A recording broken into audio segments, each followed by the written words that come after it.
Hi, everybody. Good evening. It's January 7th, 2015. And as I said on Monday, this is a webinar I'm really looking forward to. I thought I had done a webinar on the Knight and Rusty Armor in the past, and really what I had done is I'd done one on the hero's journey, of which the Knight and Rusty Armor is a fantastic illustration, and I had referenced it several times. But I thought, especially because next week I'm looking forward to doing the companion to the Knight and Rusty Armor, that I'd provide a webinar on the Knight and Rusty Armor. And let me tell you this, after I was reading it, I was so excited about being able to talk about this because it's so rich in metaphor and examples and education that I really wanted everybody to have a chance to look at it. That's why we unlocked it and invited everybody on social media to do it. And I think this is important to say. It's not just for parents. It's not just for parents that have children that are struggling, but it's really for anybody in a relationship. And I think it's very powerful to look at in terms of your coupleship, especially when we pair it with next week's webinar where the wife of the knight in rusty armor is going on her own journey and writing letters to her knight who's off on his quest. So with that preamble, I'm going to get right to it. I'm going to start off a little bit with touching on the hero's journey so we have some idea about the context and flow of this story. I've heard the hero's journey described as an algorithm. This is something that Joseph Campbell did. He searched all the world's myths and religions and great stories. And what he discovered was this common pattern or algorithm. It's this way of understanding the flow of the story and these commonalities in the story. And originally, it's a mathematical principle for a mathematical formula for solving a complex problem, but it describes a certain way or a pattern or a cycle that explains the model. So I want you to think about it as that. And it can happen in small ways and in larger ways. And one does not have to become great and fantastic to become a hero. Really, become a hero is embracing your life as yours and taking responsibility for it and moving away from the victim stance. The hero becomes the hero when he or she decides to stop blaming the world and circumstances for their happiness and for their meaning in life. According to Campbell, myths or our classic stories are not a history lesson. They are an example, a way, a story of telling the way that life works. And Joseph Campbell said that when the meaning of a myth frightens us, we interpret it literally so as to eclipse its meaning from our consciousness. So if we look at myths literally, according to Campbell, we miss the meaning. This is not a history lesson, but rather an example about the way that life works. And this is the basic story, one illustration of it at least. I borrowed this from the movie by Patrick Solomon, Finding Joe, and this was the illustration that they used. And there are really three distinct stages in the hero's journey. He calls it the separation, that invitation or that separation away from our normal life, our normal circumstances, and then the initiation, which is into this new way of being. And of course, along the way, there are helpers and there are other smaller events that go on throughout this. And then in the end, there's the return. After the hero goes through their journey, they return to the community and they have a story to tell. And the story really becomes the treasure. It's not the thing that they went out. It's not the grail or the treasure that they went out to look for, but it's really the wisdom and the story and the illustration of their journey that becomes this thing that they can share with the community, and of course the attributes that come along with that. So let's get into the Nine Rusty Armor, which is a fantastic illustration and allegory for this. It was so rich that I found it difficult making these slides because I could have written 3 or 4 times the amount of content for these slides that I ended up doing. So again, I hope if nothing else, this webinar is encouragement or an invitation for you to go out and read the Knight in Rusty Armor. So let's talk about the knight first of all and how he was described. He fought foes who were bad, mean, and hateful. He slew dragons and rescued fair damsels in distress. When the knight business was slow, he had the annoying habit of rescuing damsels even if they did not need to be rescued. Although many ladies were grateful to him, just as many were furious with him. This he accepted philosophically. After all, one can't please everybody. So eager was he, in fact, that sometimes he would ride off in several directions at once, which is no easy feat. So you talk about this knight who had taken on this hero role in his life and going out to rescue anybody. And again, as I was reading it, it was hard for me to focus on whether this was a fantastic explanation or description of the parent and the parenting role, or of the child and the child's role. And I think for the purposes of tonight, I think this description of the night can metaphorically describe a lot of what we do with our children. You know, we're rescuing them even when they don't need rescuing. And we accept their disdain at times because, you know, you can't please everybody. Instead of really self-evaluating and looking at ourselves and asking ourselves what we're doing and what our intent. And I think at times we find ourselves riding off in all directions, which, as Robert Fisher says here, can be very difficult because we find ourselves spreading everybody so thin as we go out rescuing everybody. In the knight's family, there are two other characters. There's Juliet and his young son Christopher. Juliet is becoming more and more unhappy with the knight, and it becomes so common for him to be wearing his armor around the house and even at the dinner table and even to bed because his armor is so brilliant, and everybody looks at his armor and sees that he's this great, loving, perfect human being, and so he feels so comfortable in it. And Juliet's getting sick and tired of it. Christopher doesn't even know what his father looks like.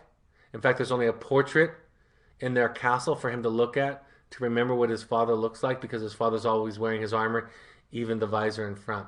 So the family's starting to be uncomfortable with this. They're starting to have arguments around this armor, and Juliet is starting to discuss whether or not she's going to divorce the knight and take Christopher and go off. And this is really the initiation, the invitation for the knight to go off and figure out how to get his armor taken off. He became so enamored with his armor that he began wearing it to dinner and often to bed. His family began to forget how he looked without it. Then take off that armor, his wife said, so I can see who you really are, Juliet demanded. So she's asking him to see it. He did love his wife and son enough, but he also loved his armor because it showed everyone it was a good, kind, and loving knight. Why couldn't Juliet see all of these things also? His armor kept him from feeling much of anything, and he had worn it for so long that he had forgotten how things felt without it. And again, we all have an armor. This particular character's armor was obvious and literal, but we all have an armor that blocks us from feeling. Later on in the discussion, in the tale, when he was talking to one of his magical helpers in the forest, to a squirrel, the squirrel said to him, "You're becoming so sensitive enough to feel the vibrations of others," as he started to take off this armor. So what does this armor provide for us? It provides us a block to our feeling. It also then blocks us to the feeling of others. I've said this many times that the best way to teach empathy to children is to teach them how to feel. And when children or people learn how to feel, they recognize that in others.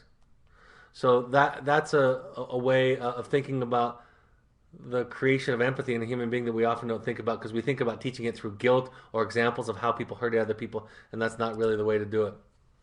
So the knight went on this quest to have his armor removed. First, he went to the blacksmith, who was the strongest man in the whole kingdom.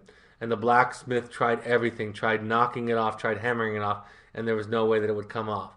And then his wife tried taking it off. She didn't trust him that he was really trying to take it off. She didn't trust the story of the blacksmith, so she tried to also break it off the knight, and she was unable to. The knight said to her in one argument, "It's not my fault I got stuck in this armor." The knight whined, "I had to wear it so I would always be ready for battle." So he's blaming his circumstances on his defense. He's saying, "I had to have this.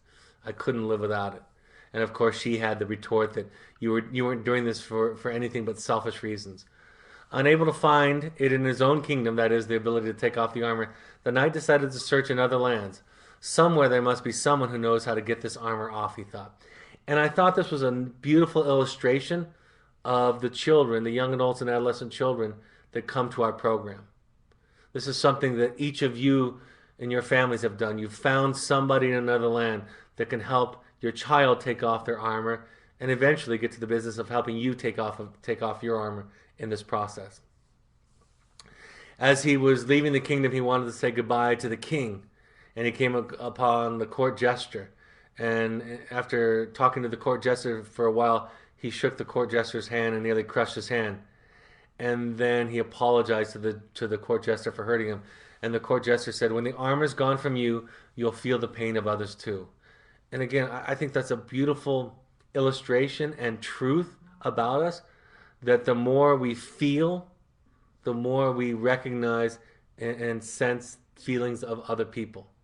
And I see that as parents traverse this journey with their children, as they go farther along the path and become more and more sensitive, more aware of their own feelings, they're able to recognize, to hear, to sense that in their children, and even to tolerate and sit with it. And even for myself, I've shared the story that as I do more and more of this work over the years, that I am more acutely sensitive to the small injuries that I cause my children. My wife was just saying last night that she would like to keep a diary recording all the ways that she hurts her children as they grow up. Not in some kind of guilt immersion, but just to say and hand that over to them when they're adults. Say, these are the things that weren't small that did hurt you, that if you explore and evaluate, you'll be able to heal yourselves. That was her thought in the process.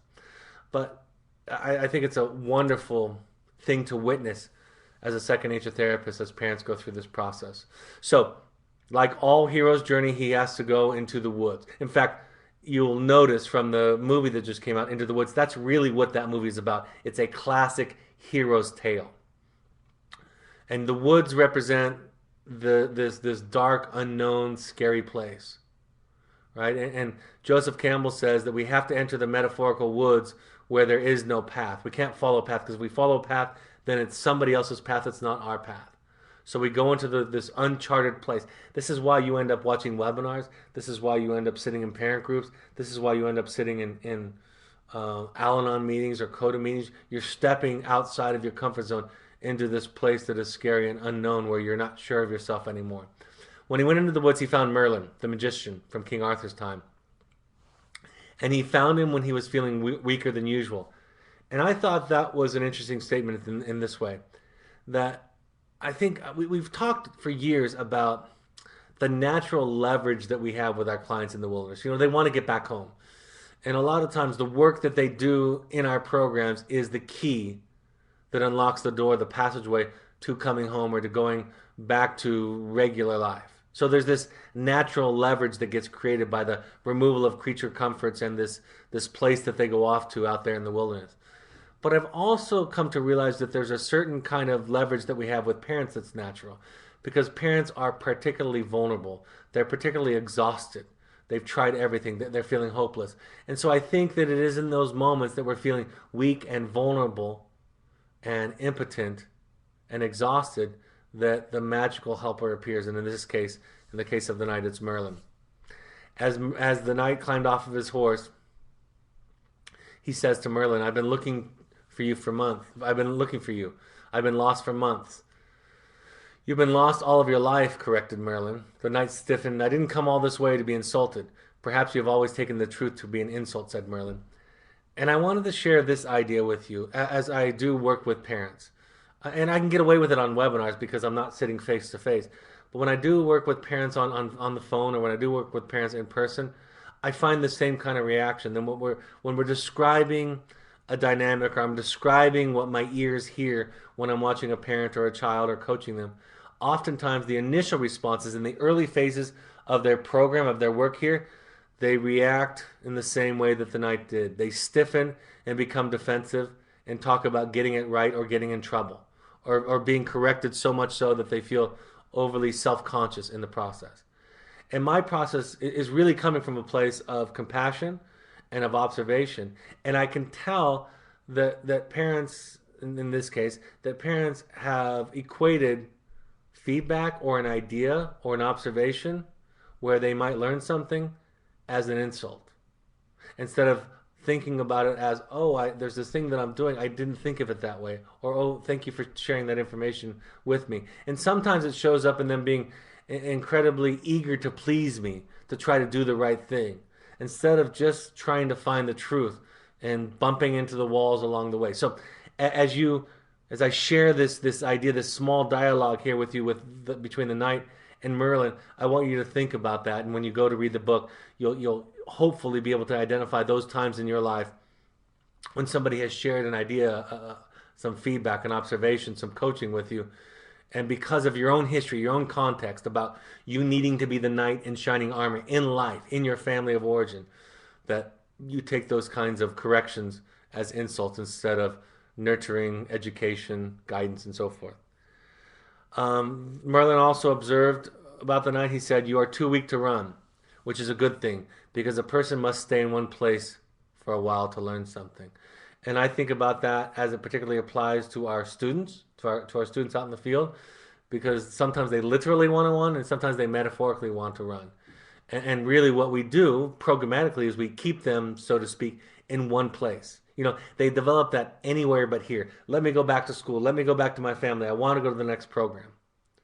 And there's this truth that in order to learn what we need to learn, we oftentimes have to be patient and to wait and to eat up and drink up all that our current context, our current situation has to offer. I think there's a lesson here for parents too, which is the eagerness to get to the end, whatever that imaginary place is, right? To get back on track, whatever that is supposed to mean, right? As if there's a track that we should be on. So to get to somewhere else along the journey becomes part of the barrier to growth and to learning and to absorbing everything that this moment, this circumstance has to offer. So this is something that the knight experienced in the story that I think is a great illustration. The beginning lessons that Merlin was teaching him are these. This is one that the students quote all the time when they read this. Speaking about life, he fed him this liquid that at first was very bitter and by the end was very delicious. And he was teaching him the lesson about accepting life instead of expecting something from it, right? Your children are off course. Life is not how you expected it to be. And instead of wishing for something else, instead of paying attention to what should be happening, if you and I, in any moment, can pay attention to what is happening and to embrace it, then it will become much, much sweeter to us. And that really is one of the universal truths about our lives. It's what reduces suffering when we can accept what is happening. They call it, in Buddhism, they call it radical acceptance. In other religions, they call it faith, a trust that what is happening is meant for us. And then instead of wanting something else or wanting circumstances to change, we understand and begin to taste the sweetness of the moment, even when that sweetness includes pain and grief at times. So Merlin is teaching him patience. He said, you don't have to be wearing that armor for a long time. You've been wearing that armor for a long time, excuse me. Don't expect to be rid of it just like that. This is another, I think, a nice illustration to describe what our clients and students go through out in the wilderness, that they want to be done with it. And see, change doesn't happen for any of us because of a thought or an idea. It doesn't. The stuff that makes us who we are is hardwired neural pathways. And that's why aha moments aren't the total of it.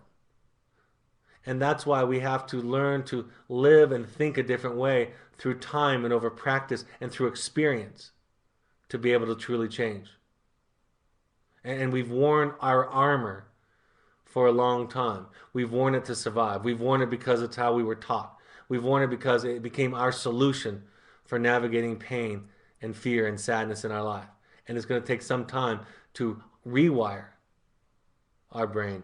And it's not just going to come with a concept or being taught a principle. It's going to come with practice and experience. That's why oftentimes the most important part of our therapy is the stuff that happens in between the sessions and the lessons, because that's the time when we're practicing a new way of living in this world.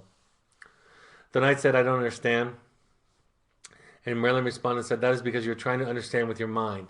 And what he means by this is your old mind, your old way of thinking. And he says, but your mind is limited. So he's asking him to get outside of his old context. And that goes for you parents. This is your children's experience, struggles. It would be the same if they had a terminally ill disease. The invitation, this problem, this crisis is pushing you beyond the limits of what you thought you could tolerate or what you thought should be or what you thought was the end of your experience and your knowledge. And you have two choices. You can push back at it, right? You can try to understand it with your old mind, with the context that you grew up with, but that's not possible. And so part of what this allegory is teaching us, the story is teaching us, is to let go, to accept, and to understand that we're going to have to find new thoughts. We're going to have to be open to new experiences and ideas in this process. Merlin's words stung, and the knight became defensive, and he talked about how he had his knighthood, and that it was in part to prove to other people that he was a good person. And Merlin said, if you were really good, why did you have to prove it? And I think that for me, what that stood out for me, not only for our students who, when we give them feedback and talk to them, they get very defensive and want to explain or sell themselves or manage. They do this management impression, but also with parents. When your children tell you, "I hate you. You're a bad mom. You're a bad dad. You're this or you're that." Um, if you know that you're good, which you are, and when we know that we're good, we don't have to prove it. And so anything other than listening in those kinds of exchanges is often, if not always, evidence of our lack of awareness of the fact that we're already a good, loving parent doing the best that we can. And then this process, Merlin, the knight kept asking questions, and one of the questions that Merlin asked back is he said, "Why are you seeking answers from others?" And basically, it's that idea that we talk about on these webinars all the time, which is it's my job not to give you the answers, not to tell you what to do, to give you advice. It's my job to help you understand what's getting in the way of you finding your truth. What are the fears? What are their anxieties? What are the beliefs that are getting in the way of you finding all of the wisdom that's buried beneath all of those messages that you have ingested, that you have digested, that you have absorbed from the culture, from your own family of origin? So this process, my idea of this process is teaching parents how to teaching them how to engage in a process that provides them with an enduring source of wisdom and truth and insight, which is themselves. And that's why we do this over and over again. And it's not just one webinar, it's a series of webinars that is a training process. Running and returning. So the knight, like your children, do have this fantasy of running away or of returning back home immediately. And at one point the knight says, "It doesn't matter to Juliet or Christopher whether I get my armor off or not." And he's in this moment of self-pity. And this is kind of like what our students will say when they start to feel like their parents aren't paying enough attention to what they're doing or aren't impressed enough with them. Or they're not getting the outcome that they want as fast as they want. Like, if I do this, can I go home? Can I go home? And then Merlin responded, he said, "Do it for yourself," said Merlin. "Being trapped in all that steel has caused you much difficulty. Thinking he had been lost in the woods, I didn't follow on any path." Excuse me, I'll pause there for a moment. So the idea is it's not about doing it for you guys. That's why the message of aftercare when it comes early in the program is a powerful way to say, you're not going to sell anybody anything while you're here. And then they threaten, "I'm going to give up, I'm going to quit, this isn't worth it." And then my response is, and I've said this, is go ahead and quit. You're the one who's miserable. And the way I know that you're miserable is the way that you're treating yourself and other people in your life. Those behaviors are evidence of somebody who's unhappy. They're evidence of your armor. And while they do hurt other people, the most profound damage that's just happening from the armor, from the way you're treating yourself and others, is the damage that is being done to you. He said, this is another part of the exchange, thinking he had been lost in the woods, thinking the knight had been lost in the woods, I didn't follow any paths, I was lost for months. People are often unaware of the path they are on, said Merlin. Those two statements, that is meant to illustrate that this idea that I used to say in the beginning of webinars and the beginning of parent meetings. Just imagine, just for the sake of this process, imagine that you are on a path. See, I think most parents think they are off the path. Right? They're wandering around. But what Campbell says and what Robert Fisher says in this example of a hero's journey, and what all the great myths and all the great epic stories teach us, is you're not off the path. This is the path. And it is not a happy, carefree path all the time. Sometimes it's filled with pain and challenges and hurt and sorrow, but it is the path. And our fantasy to get back onto the path where everything goes right and everybody's happy all the time doesn't make any sense, because that's not the way that the universe works. That's not the way it was designed. That's some belief that we've interpreted somewhere in our life that that's the way that it should be. And what we're asking you to do is be phenomenally and deeply present with yourself in this moment. I was talking to a father and mother today doing some parent coaching, and we were talking about their son and the dramatic life-threatening drug abuse.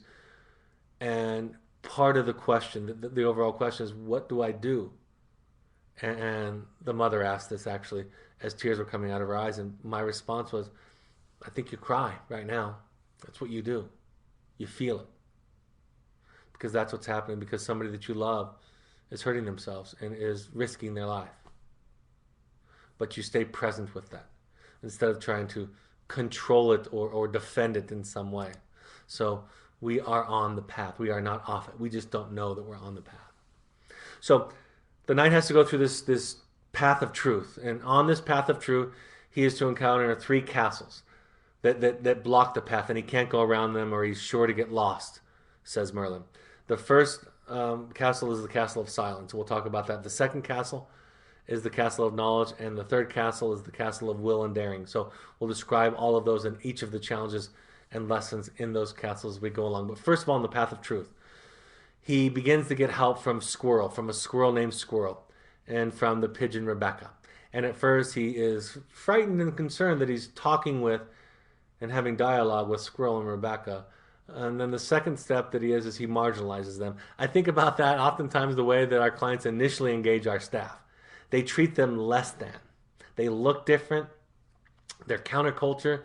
Some of them have dreads and tattoos, but they have these huge hearts and this enormous desire to help people. And they have a lot of questions for our clients. And our clients initially reject them and reject the therapist in this process. Merlin provides him a golden key to each of the castles and tells the knight as he embarks on this journey on the path of truth, he says, you are in no shape to rescue anyone. You can't even take care of yourself. I think that might be one of the most provocative statements to share with you, parents, about you, which is to say that I think at times as parents try to rescue themselves, but they find themselves miserable every day, wringing their hands together, tears, not sleeping.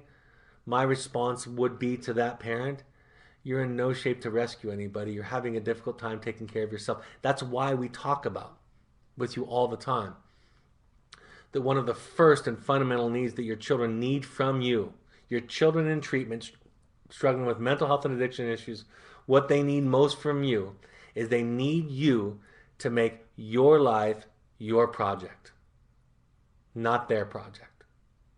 They need you to make your fear, your resentment, your anger, your confusion, your hope, your sadness, your anxiety, your project.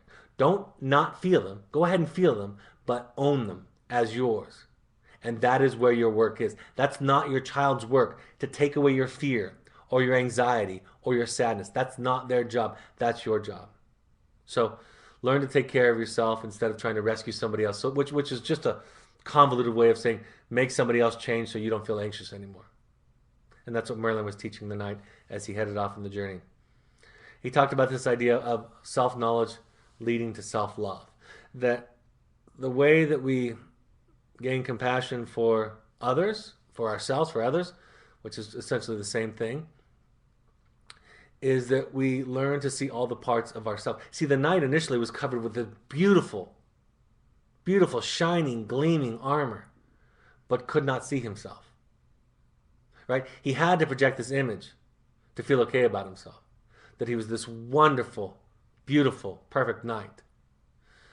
And being able to see the parts of ourselves that we were told were unattractive, unappealing, unacceptable, less than, being able to see those parts and to hold those parts gently in our mind. The parts when we are greedy, the parts when we are self-centered, the parts when we are lazy, being able to see all of those parts and hold them gently in our minds. And by doing that, we increase in self-love. But we have been frightened. We have been told that to have those parts of ourselves makes us unlovable. And so we bury them, we close them behind a closet door and keep them in the dark. And they haunt us, and they handicap us, and they limit us, and they will eventually defeat us. So knowledge, self-awareness, being able to laugh at ourselves. One of the things you'll see in this book when you read it is there's this exchange between being able to laugh at oneself and having a good sense of mental health that is very parallel. That we can laugh at ourselves is evidence that we like ourselves and that we're okay and that we're healthy and that we're flexible. As the knight started to feel, he started to cry, and the first thing that happened after he started to cry was his visor fell off. And it fell off because the rust from the tears when he read his son's blank letter. He had sent a letter back home, and a letter had come back through the pigeon, Rebecca, and on the piece of paper was blank, and he asked Merlin, why is the paper blank? And Merlin responded, because your son doesn't know anything about you. And then the knight became aware of this fact and how he had created this and cried tears, and the the visor of his armor fell off, and now he could see more and he could feel the cold air on his face. And I think that that's important. As this crisis in our lives, any crisis in our lives, any opportunity like these crises in our lives, provide for us a certain cracking, a certain uncovering of our armor, of our shell. We begin to feel more, we begin to see more, and that is a part of this awakening that you are invited into. They reiterate many times throughout the book the idea of accepting and not expecting, and this becomes a recurring lesson of embracing the here and now. He arrives at the first castle called the Castle of Silence, and he bumps into the king. And he says, I thought I went to see you. Your court jester said you were off on a crusade. I wish I had gone out with you, but you're here. Why are you here? And the king says something wonderful. He said, I tell people when I come here to do my work, basically, that I go on a crusade because everybody understands crusades, but few understand truth. And I think about this in the context of when families, parents begin to ask themselves the questions, who can I tell? Who should I tell? Who can I tell in this process that I'm going through? And I think what they're aware of is that people are not going to understand it. They're going to have judgments about it, right? We can understand somebody going off and doing something valiant, like going off to Harvard or going on a mission to help people in Africa. But people don't understand what it's like when somebody goes to Second Nature or walks into a therapist's office or walks into an Al Anon meeting and they're looking to find the truth about themselves. And of course, the knight was confused and said to the king, I don't understand why you're here. I never thought of you as needing this kind of thing. I thought of you of being so wise. He said, I never thought of you being stuck, king. You are so wise. The king laughed ruefully. I have enough wisdom to know when I'm stuck and to return here so I can learn more about myself. I've share often that I go to therapy and that I go to 12-step meetings on occasion, that I do my work. And I've had parents, even colleagues, say, don't say that. It detracts from your lesson, right? As if me being human and having the wisdom to go to therapy is evidence of some kind of weakness, is evidence that I can't be a guide to help facilitate the same kind of process for others. So I know what that sounds like. And I have parents who sometimes will look at me and say, you must know so much. And the only thing I know is where to go. The only thing I know is how to do the process. And sometimes I'm doing very well and sometimes I'm not. My wife said to me, I shared this with the other night, are you worried about the release of your new book because you're still so very human as a father? And so am I as a mother. She said, are you worried about that? And I said, no, because I'm glad that I'm human. I'm glad that people know of my faults and my mistakes because I don't want them to trust my truth. I don't want them to look up to Dr. Phil or Dr. Reedy or Oprah or whomever and say, tell me the truth. Don't trust people in that way. Our job is not to tell you what, you call Dr. Lauren, she tells you the way it is. That's not the way I see it. My job is to help you find your truth. And I'm glad that nobody provides anybody else a perfect example in life. Because it would be very discouraging, wouldn't it? If some people had it all figured out and had all the answers. At one point, for the second time in the story, the knight accidentally stomped on the toe. This time it was on the king's toe. And he became very apologetic, of course, to the king. Like your children become apologetic to you early on in the program, right? The armor that he was wearing and the lack of vision that he accidentally stepped on the king's toe and the king was hurt. And then the king, after many apologies from the knight, said, That armor hurts you more than it hurts me. And again, that's the shift I want parents and families to make, is to shift from focus on, look what you, Johnny or Susie, my child, my daughter, my son, look what you are doing to me. Look how you have hurt me. Look how you have hurt the family. Shift that to look how you are hurting yourself in this process. I want you to focus and be aware of that, because it is hurting you. You're getting darker and darker and smaller and weaker and weaker, while your costume gets more and more scary and more loud. You inside are spiritually and emotionally diminishing. A few of the lessons as he goes into this castle that has no sound is he learns that he's afraid to be alone. And the lesson here is learning to enjoy the moment. So for us as parents, even when our children are struggling, learning to enjoy the moment. As I was reading this today, I was thinking to myself, I don't have any toothaches. I'm not sick right now. And I sat for a moment and just felt it. Because usually the time when I feel grateful for the lack of toothaches is the first time I feel a toothache. And usually the first time I recognize that I've been taking my health for granted is when I get sick. So I just started to pay attention. That's what mindfulness is, right? And to realize that there's a lot of things that are okay.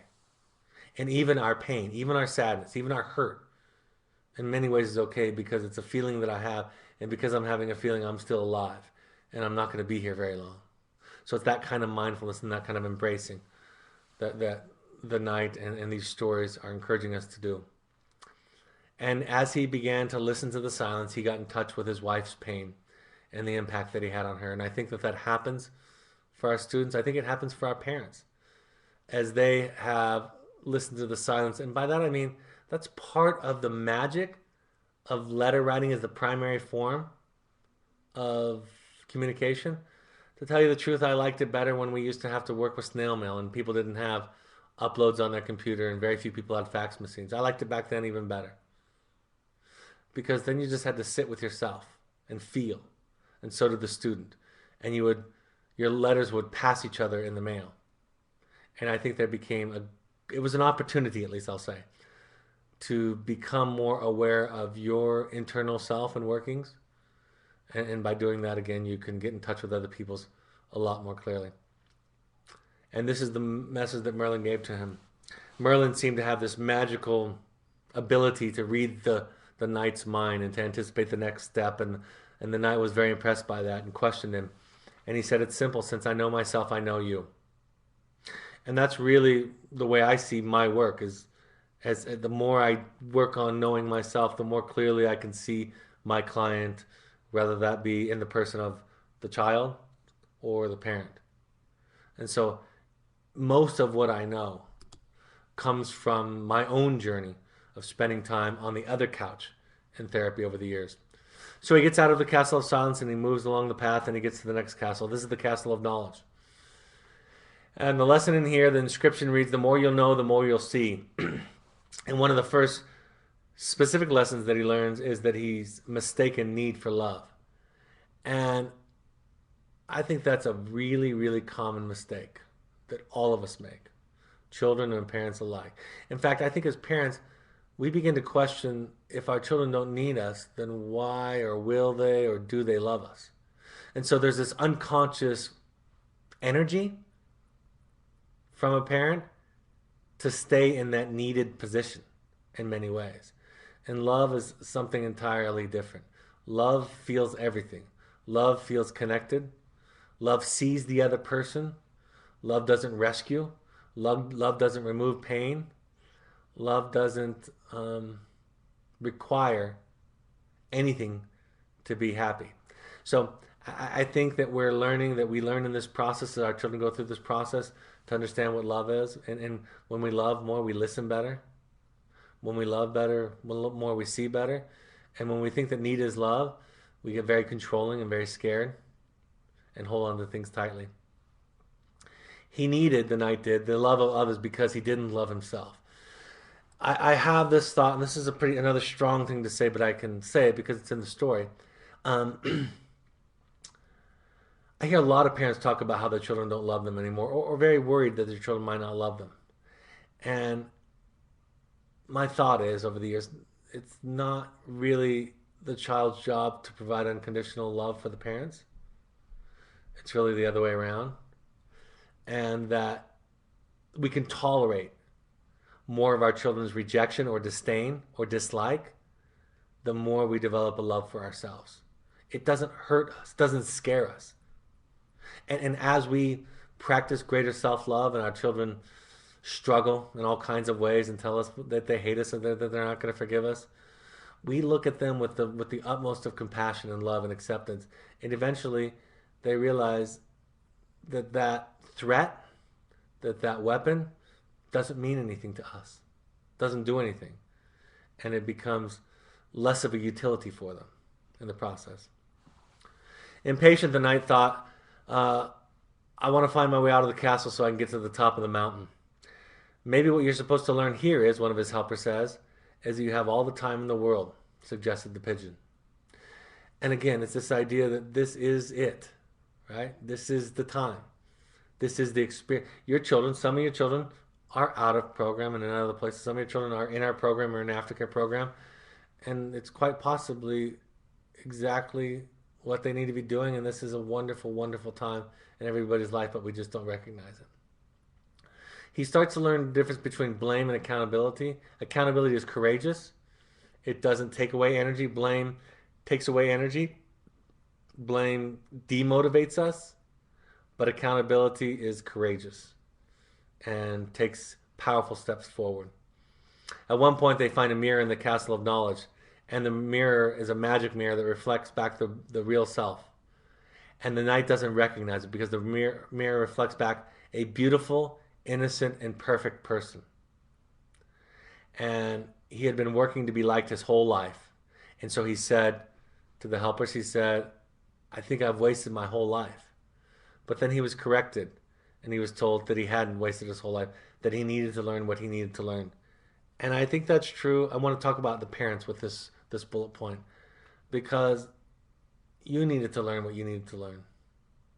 And when our awareness is obscured from recognizing that we are perfectly beautiful and innocent and wonderful, is when we get into trouble. And part of this process is learning to understand and embrace and remember that. And that's really part of what we're trying to help your children to learn in this process also. In the Castle of Knowledge, he goes out into the courtyard and he finds this apple tree, this wonderful apple tree.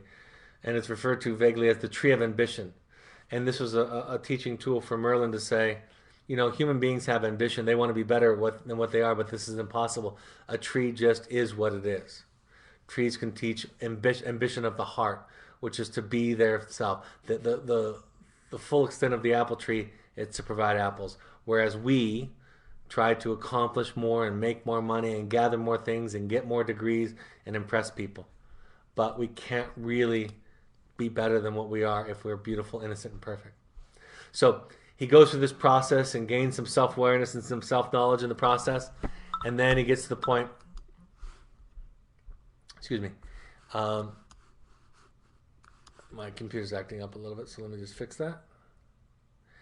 He gets to the point on the path of truth, and he gets to the castle of will and daring. And there he encounters a fierce dragon. And he was told by Merlin that there was no dragon along the way.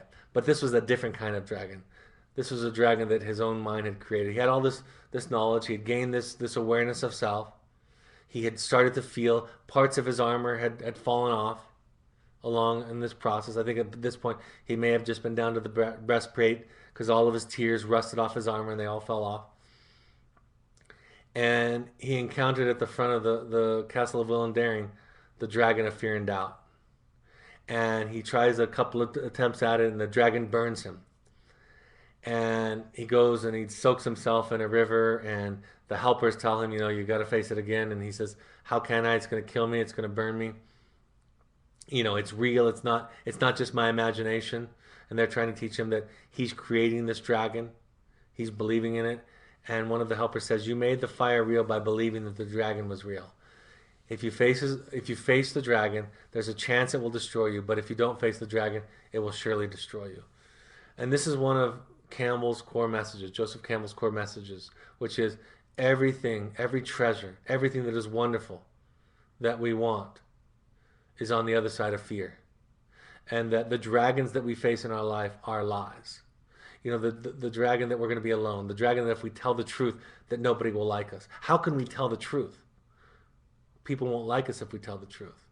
And while old things and old relationships and old parts of ourselves die in this process, what we learn is a larger, more expansive version of ourselves.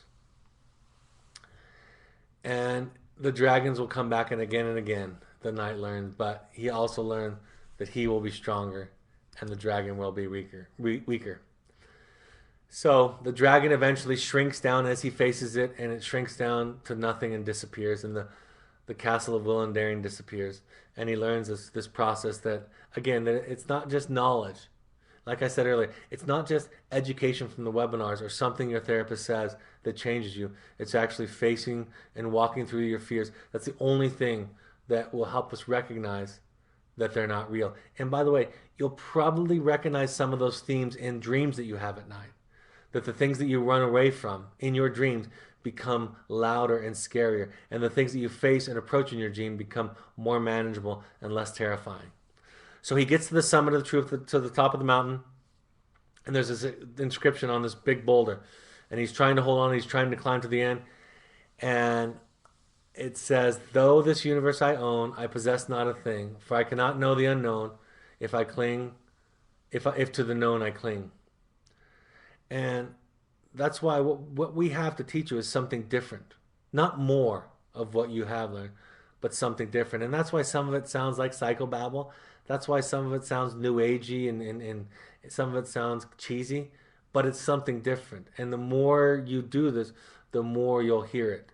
And that's probably why the Knight in Rusty Armor book that I read this week was more profound to me than when I read it 2 or 3 years ago, more profound than when I read it 5 years ago, because I have more than I did. And I hope when I read the Knight in Rusty Armor 5 years from now, it's even more meaningful to me.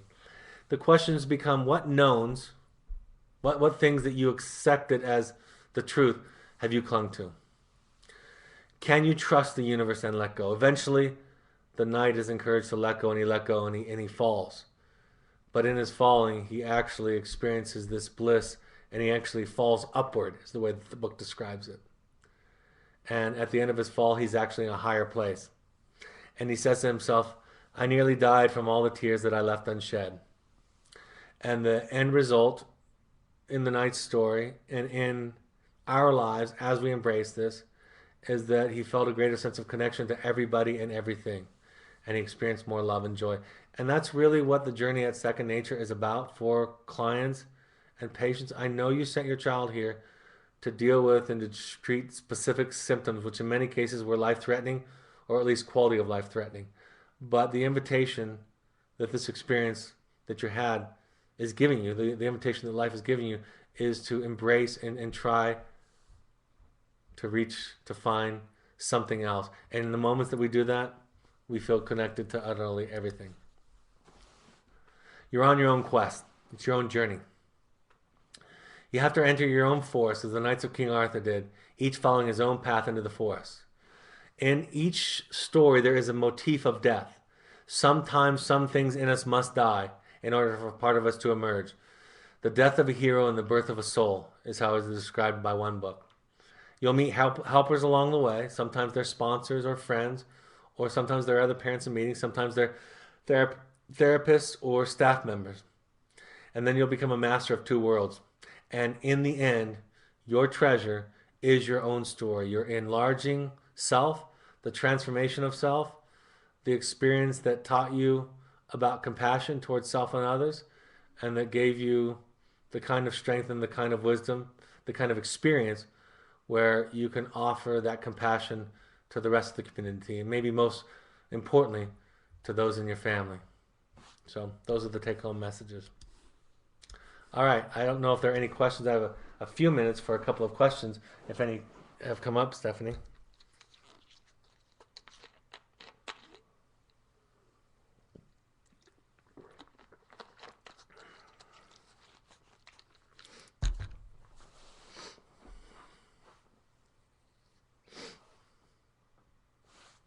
Maybe not. I'll go to the upcoming slides and events, and if there are any questions, I can answer them at the end. Here are the meetings. Here are the dark forests for you to enter into. Try to go to those. I will add to this, read The Knight in Rusty Armor this week and watch the webinar next week on the Letters of Juliet. Here are the upcoming parent support groups and workshops. You'll notice that if you're going to Los Angeles or Orange County, although I will be there, please respond to 49jennifer@live.com. The rest of them you can respond to by emailing psg@drbradreedy.com. Please, especially for those Southern California ones, please register soon. We're not having a lot of attendance yet, and I want to make sure that we have enough to justify our meetings down there. And then the 2-day workshop, another dark forest. See, there are many dark forests to enter into. The other dark forest is this wonderful Second Nature parent 2-day parent workshop hosted by Dr. Paul Goddard. Please email Gail at snwp.com for more information. We want every parent who can possibly go to that. Next week, this is the book that I'm going to be reviewing. It's the companion to the book that we just reviewed. And if you have a chance to read The Knight in Rusty Armor, read that ahead of time, ideally, and then read Letters of Juliet to The Knight in Rusty Armor by J.D. Gill in preparation for next week. There's the link there, and there's the cover of the shop there. Next Wednesday at 7 p.m. Mountain Standard Time. That's the next webinar. I won't be doing an open forum because I will be in Baltimore and New York this week. So it will be Wednesday evening at 7 p.m. Mountain Time. We will do the Letters of Juliet. And then any questions ahead of time can go to, or comments can go to webinar@drbradreedy.com. All right, folks, I hope that was helpful. If nothing else, like I've said all night, I hope it is just an invitation and a motivation to read The Knight in Rusty Armor and then subsequently the Letters of Juliet. Both are available on Amazon. Have a great week, great evening, and I look forward to talking to you next week. Thanks for joining us this evening. Bye-bye. Thanks, Stephanie.